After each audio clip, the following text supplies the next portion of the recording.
Hey everybody, I wanted to show you the adaptive cruise control on the Tesla. It is a really nice feature, use it all the time, and just thought I'd show you in real life. Here we go. So we're at a red light, I've got it on. You engage it with a one press down on the lever. As traffic starts up, it automatically starts up. It's very convenient. A lot of cruise controls can only really be used on highways once you're moving.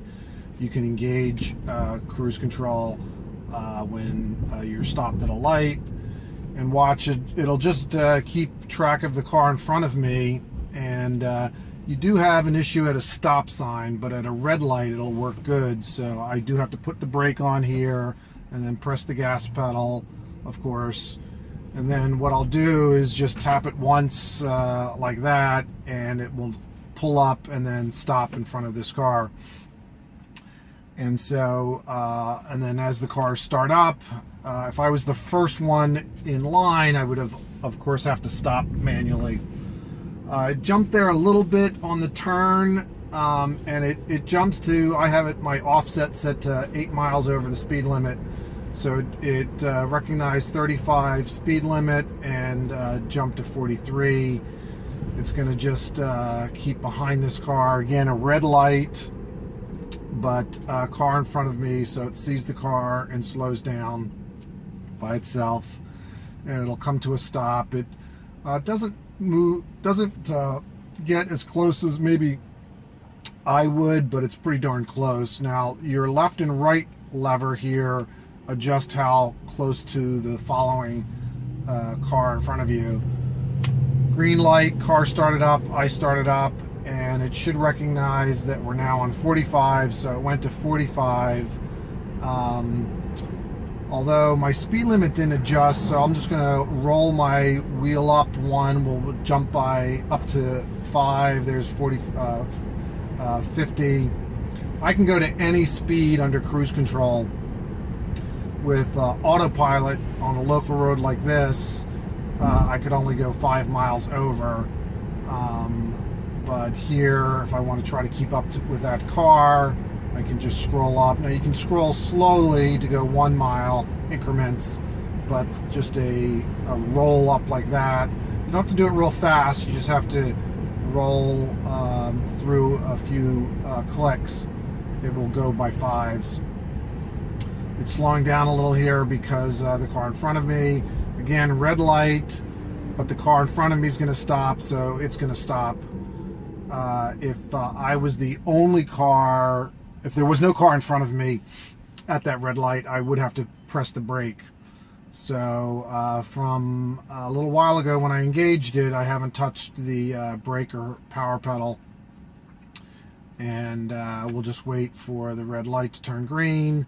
Car will start up. My Tesla will start up.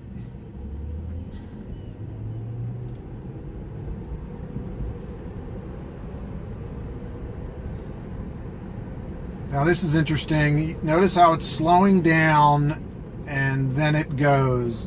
So when your car in front of you needs to make a turn, it's not ideal, but it's pretty close. I'm going to throttle down here by 5, going a little too fast maybe.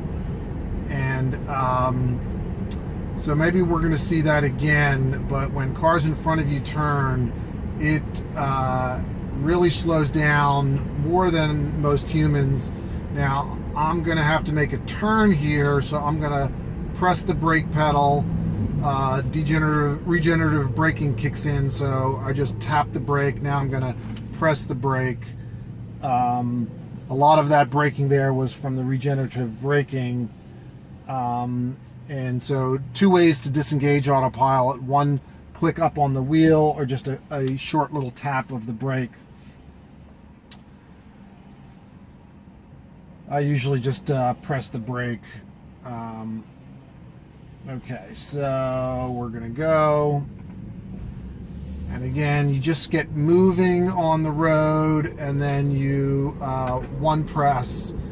And in that example, it didn't jump to 8 over, so I'm going to press the power pedal maybe just to get to the speed I'd like, and then one press to set my speed. and then maybe wheel up to increase it a little bit.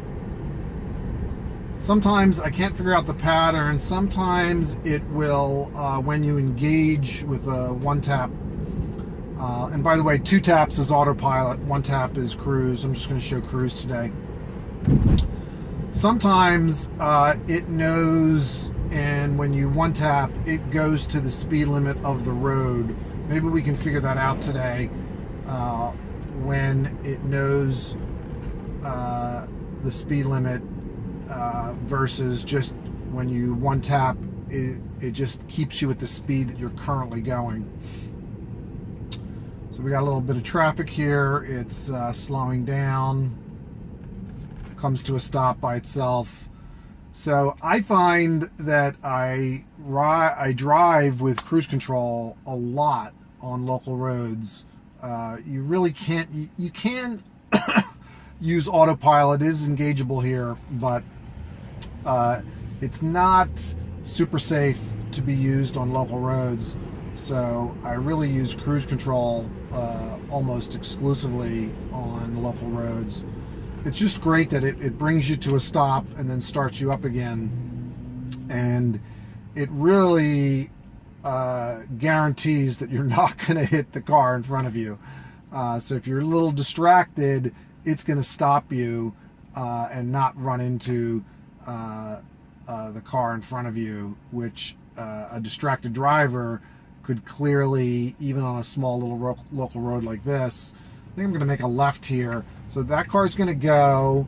I'm going to make the left. And sometimes it's slowed down. So as soon as you start turning in cruise control, it slows down a little bit.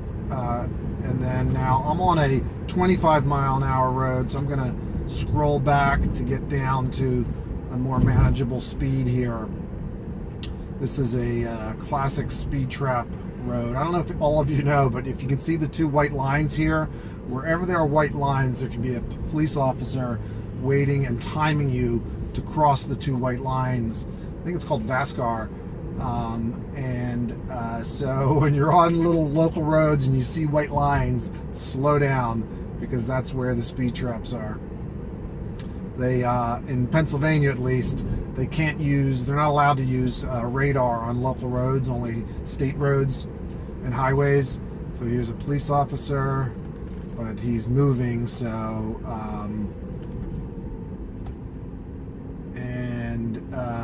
so they can't use radar, so they have to use, now I'm going to hit the brake because I have a stop sign to take.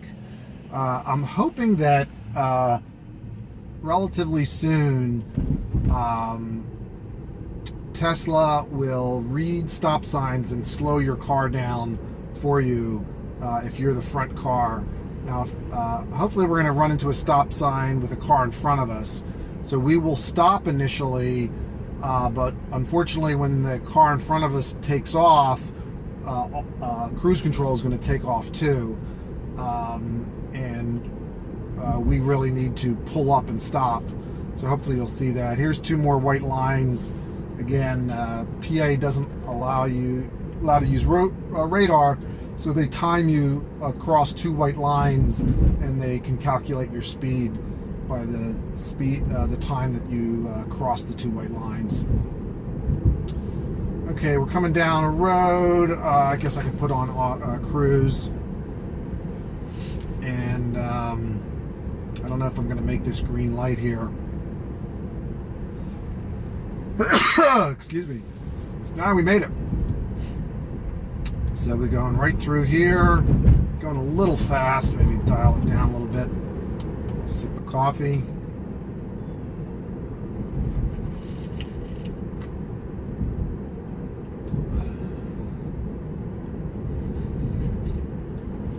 All this is being done on cruise.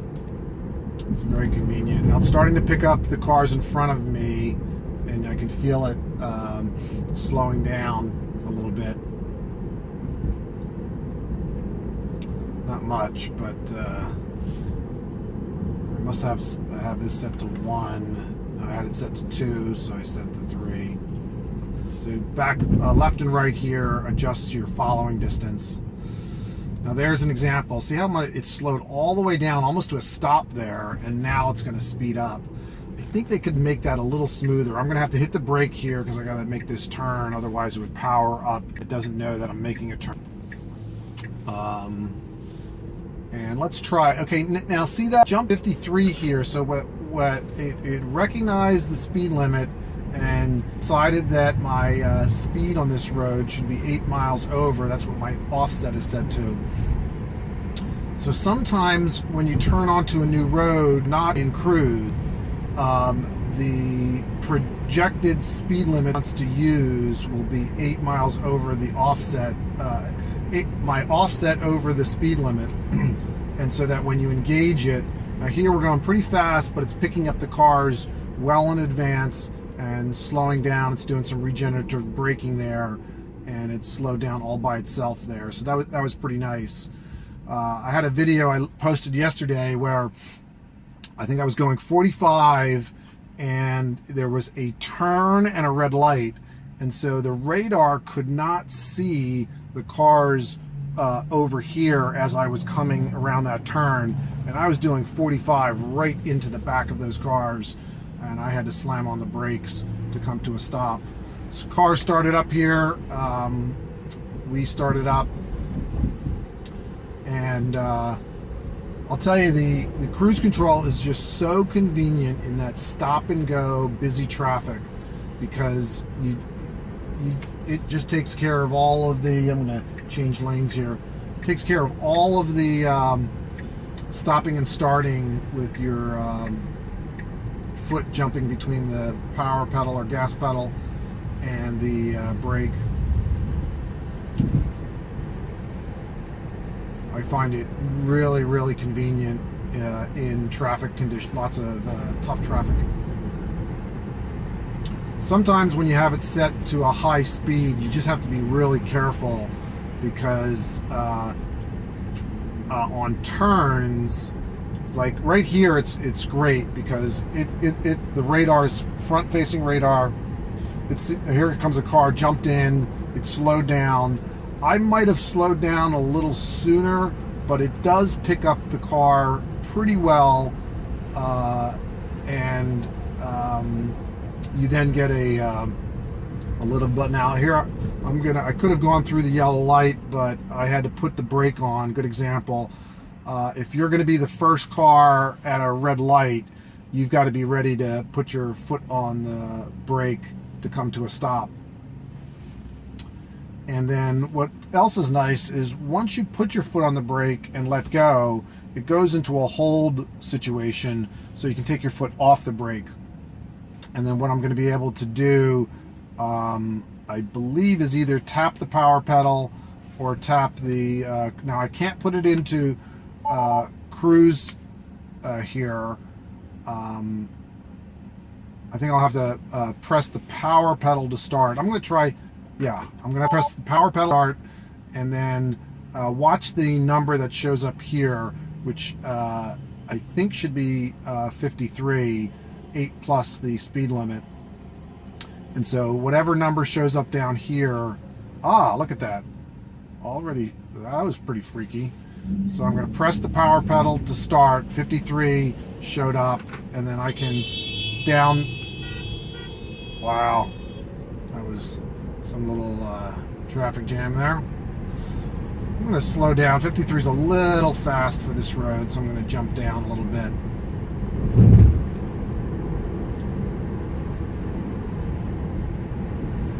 So what I did there was I was in hold, which is a really nice feature. I did a whole video on the hold. Now we're going pretty fast. Let me see when it picks up. It just picked up those cars in front of me and started slowing down. So as long as the cars are directly in front of you, the radar is going to pick it up and slow down. The problem that I found yesterday was, again, if the cars are stopped like after a turn and you're driving this way, it's not going to see those cars until it starts focusing its radar, which is front facing, directly at the cars. So watch my video for or let's see, it would be I wish we could get the date. I wish the date was displayed here, by the way. The temperature, time and date, and actually I think they would be better right over here, or even somewhere up on top here, perhaps even a larger font, because you don't really use these controls as much as you would like to know the date and time. So maybe we'll have to submit a request. I don't know how you even submit things.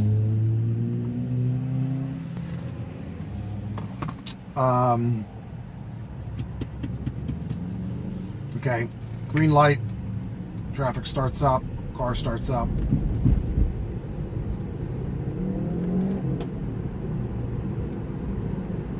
Maybe I'll splice in that video of that turn. Here's the situation I was talking to about. The cars were stopped on the left, and we came around this corner. It didn't pick up the car there until last minute, and I had to slam on. Another car jumped in front. It slowed down. Now it's speeding up here. That car's moving out, and it just picked up that car. So yeah, that happens a lot too. When the car in front of you moves away, you pretty much immediately start accelerating if you're not at your designated speed limit yet, and then it eventually picks up the car that's in front of the one that just moved to the right in that example.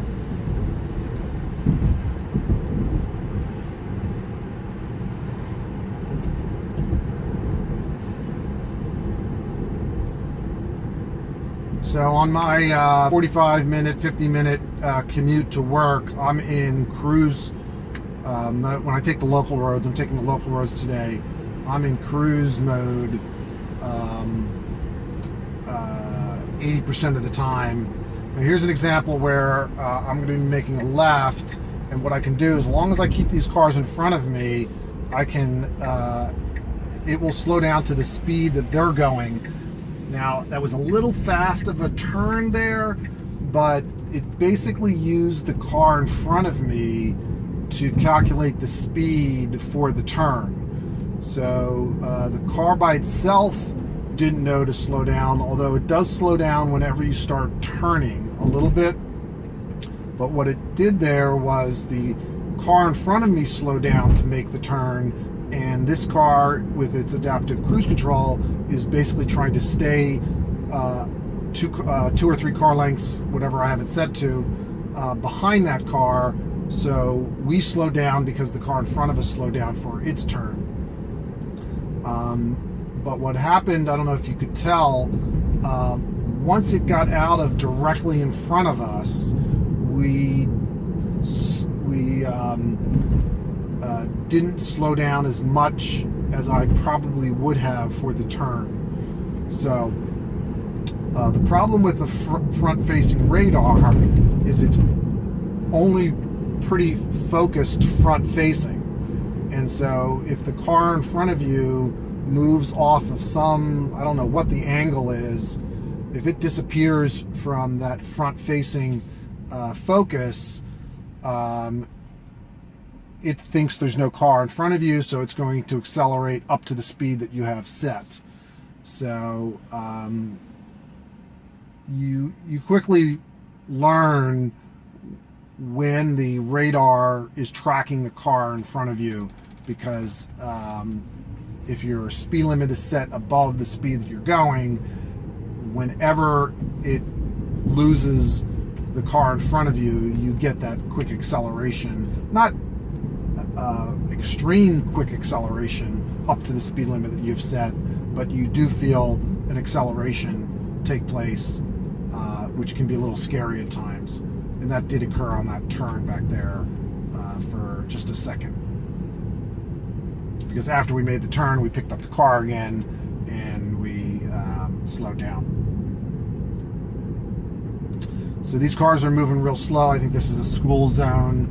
And a lot of times when you have a lot of traffic like this, you can just have your speed set to whatever you'd like, because you're basically just moving along with the traffic, and you're going to go the speed limit based upon the car in front of you, which is not always safe, but when you have a lot of traffic, like a lot of times you go through a school zone of 15 miles an hour, you don't really need to dial down to 15 miles an hour, because usually there's a ton of cars all creeping through that school zone, and you're just going to stay. Now watch this, I'm going to lose that car. It just lost it, and now it's scrolling up. It probably picked up that car. That was I was expecting a little bit more acceleration there, but it picked up that car in front of me, and now we stopped. So I've been on cruise for a while now, including all the way from that turn. So I think the red light where we started up a little while back, and it's been doing all the acceleration and braking.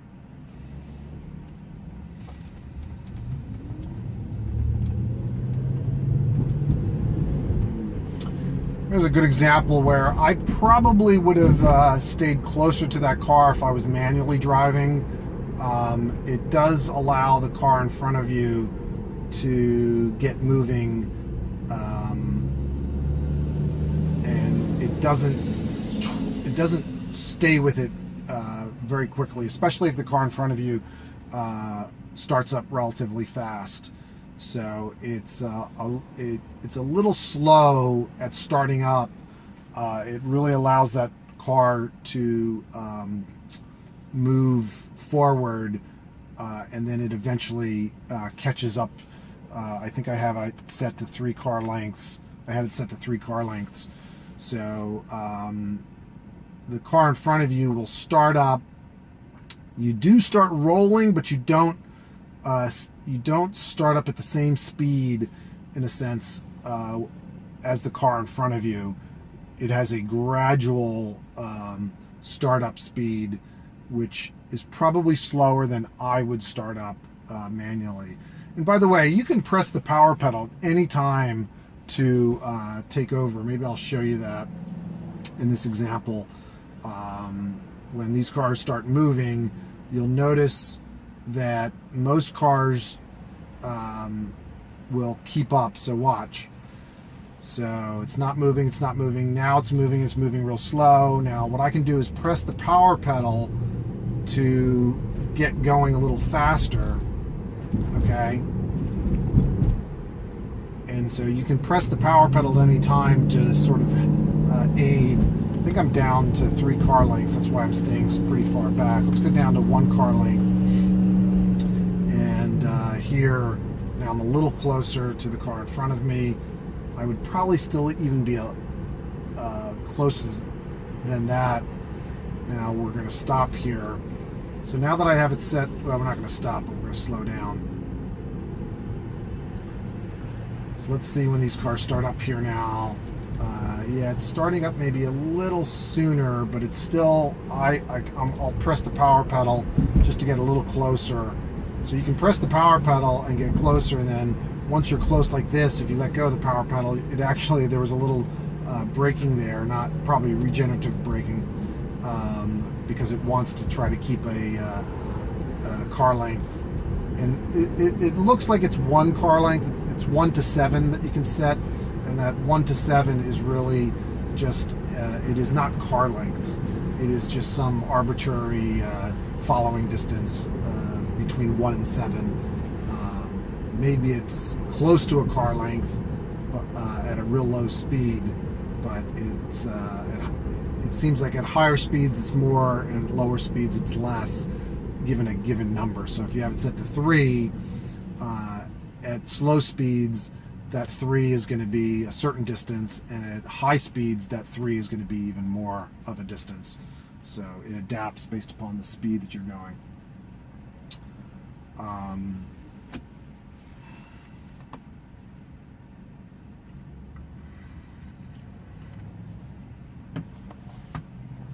So here it starts up, still not as much as I would. I'm going to press the power pedal to assist it a little bit.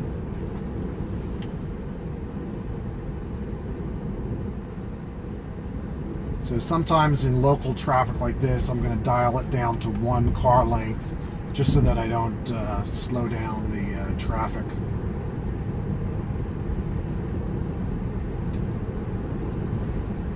Now we're going to have to get over here. So I'll turn, and again, I'm not in autopilot, I'm doing all the driving. I slid behind that. It did not decelerate because I was at the correct distance behind it. If I would have slid right behind the car, I would have gotten a big braking effect. Sort of like if I try to follow and I get close to this car, and it actually warned me. Wow, there you go. It would have stopped, but I put pressed the brake pedal there because it was getting a little close, but I'm pretty confident it would have stopped there. That was a pretty severe braking situation, and I had just accelerated into it. I was trying to show you if I accelerate into it, let go of the power pedal, how it'll back off. And here I'm not in auto cruise, so I turned cruise back on. Now sometimes when a car like that jumps out a little bit close to you, it would pick it up, but it didn't pick that one up. So sometimes, I don't think we're going to find it, but the example that happens a lot is if you're going down a 1-lane road and there's a car not completely off your 1 lane parked, but sort of in your lane. If it's in a parking spot that's completely out of your lane, it's not going to pick it up. But if it's at all close to, now here I'm going to let it cruise across through that turn, and it took that turn really nice. But if you're on a 1-lane road and you have a parked car that has like is maybe a foot into your lane because it's like double parked or something, the radar will pick that up, and a lot of times you will come to a stop even though you can easily get around the car. Let's say there's a mailman stopped and you need to go around the car. If it's at all in your focus of the lane, the cruise radar will pick it up and you will stop. So here's a good example. I've got it set to 43, but we're going into a school zone. I've got 4 cars in front of me, and I don't really have to dial down to 15 miles an hour. I'm going to do the speed of this car in front of me. Now, I know. If the car in front of you is doing 25 through a 15, you're going to get a ticket with that other driver. So you do have to be aware, but I'm just saying in a lot of cases, the cruise, I find it very convenient for going through school zones because it will just go with the traffic, which is usually the safe speed for that traffic.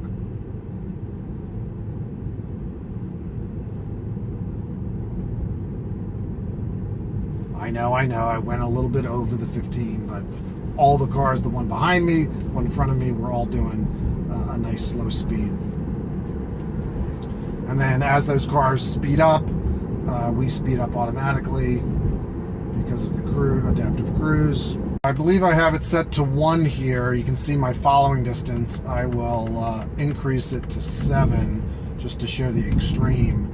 Watch how it's going to let that car or truck there get well in front of us. And that's the max following distance that I can set. And now we're going to come to, I believe, a stop sign here. So I'll show you what happens at a stop sign. I believe even whether I'm 1 or 7, when the cars come to a stop, we creep up to the back of the car. Okay, so no matter whether I had a 1 or 7 following distance, when the car stops, I'm going to creep up back, I believe, to the same stopping distance. Show here, so I usually keep it at 3. 3 is my go-to following distance. So what's nice here is I got a whole bunch of cars having to go through a stop sign. It's taking care of all this creeping. Unfortunately, when I get to the front, it's basically just following this car, or this truck in this example. So when this truck gets to the front, I'm going to stop like it's stopping. That car, yeah, okay, so it stopped. But here, I'm just going to follow that car. So I got to put the brake on to come to the stop and look both ways and then continue. And I can press cruise again to get back into cruise speed. Again, it goes to 8 over. That's my offset. The offset, by the way, I believe is in driving. No, it's probably under autopilot. Here, that's where you set your offset. Here's an example. It turned. I would have probably started up a little sooner. So whenever a car in front of you turns, you're going to have to hit the brake here. It's a red light. And again, the regenerative braking slowed me down. So I tapped the brake to come out of cruise. Regenerative braking kicked in, slowed me down. It turned green, and I was able to start up again. Now I don't want to really turn on the cruise yet because I got a real nasty turn coming up here. Oops, I don't need my turn signal. It's a 90-degree turn that you almost feel like you need your turn signal. Put on cruise.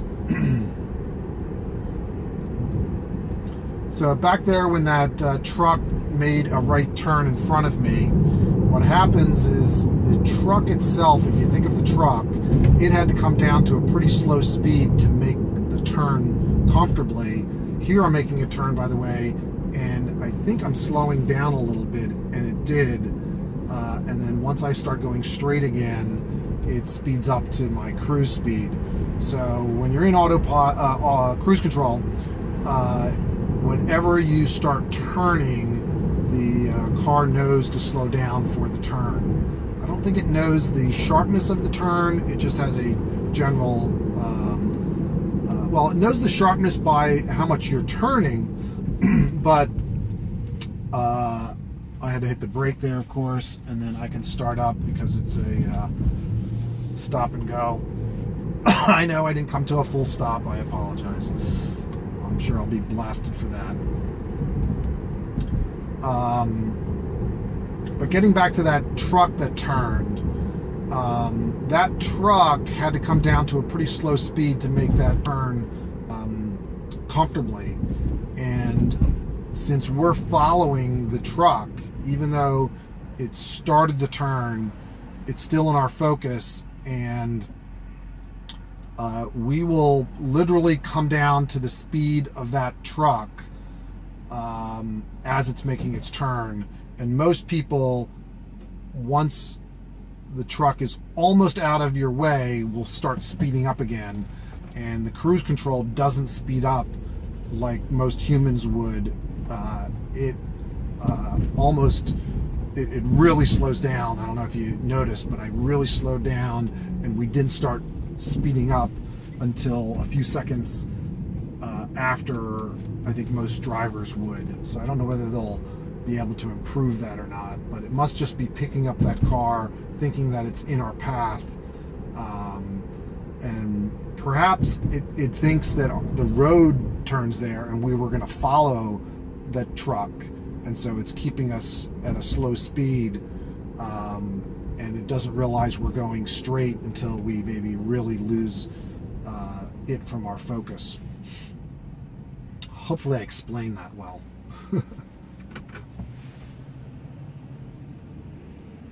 So what I just did there is I came to a full stop, and then I engaged cruise.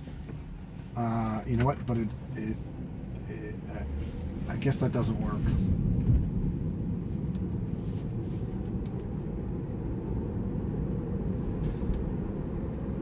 So again, we'll put on cruise. We slow down because that car's slowed down. Now we speed up, and so it's not that great if you're not right behind the car in front of you. So there was a good distance between us and that car in front of us. And so that car slowed down to turn. We slowed down a little bit as it was slowing down. But as soon as it got out of our field of view, we started speeding up because it doesn't know that I'm going to make the turn too.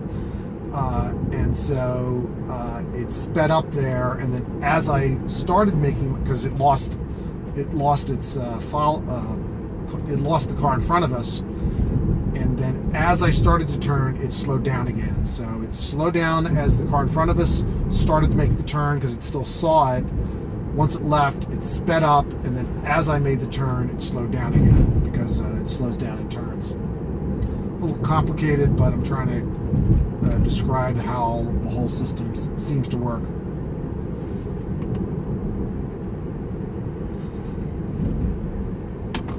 I've probably repeated myself 100 times. People tell me that I repeat myself a lot.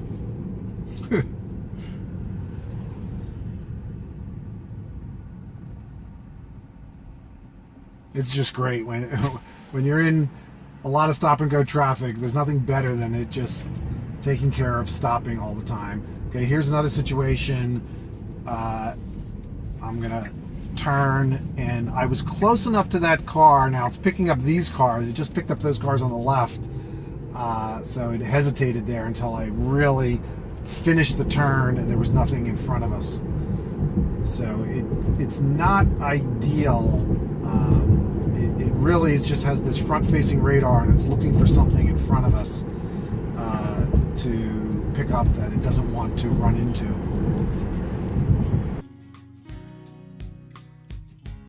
Thanks again for watching. My videos for the Model 3 are here in the top right. My son's channel, The Nerd Writer, is in the top left. Check him out. He's got some really good videos.